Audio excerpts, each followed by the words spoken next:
এনাদ বাজার মোড়ে এমন একটি দোকান আছে যেখানে ওয়ান অফ দ্য বেস্ট দই চিড়া পাওয়া যায়। This is a pure Bangali dish.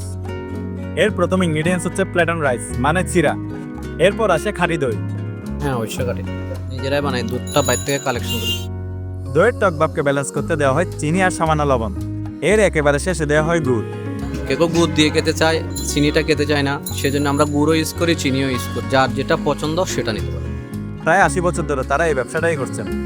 এটা ধরেন না 85 বছর ধরে, 1935 সাল থেকে দাদু, তারপর বাবা, এরপর আমি। আর এই অভিজ্ঞতার তো একটা দাম আছে নাকি? দাদা থেকে শুরু, তো ওই সময় তো মনে করেন এটা আনা হিসাব কিংবা পয়সার হিসাব ছিল, আমাদের হিসাবে তো এখন টাকার হিসাবে চলে আসছে। তো এখন 35 টাকা বর্তমানে বিক্রি করি প্রতিবারই চিরা। মাটার শরবত 25 টাকা, আর মাখন 100 গ্রাম 180 টাকা। দামে মানের প্রশংসা ক্রেতাদের মুখেও শোনা যায়। এখানে খাঁটি একেবারে গুড় দিয়ে হচ্ছে আপনার দই চিড়াটা দেওয়া হচ্ছে, মাঠাটা দেওয়া হচ্ছে, সেই কারণে আমি সাজেস্ট করি যে এটা অবশ্যই ভালো, হেলদি এবং হচ্ছে এটা সবার খাওয়া উচিত। কথায় আছে বৃক্ষ তোমার নাম কি, ফল এই পরিচয়।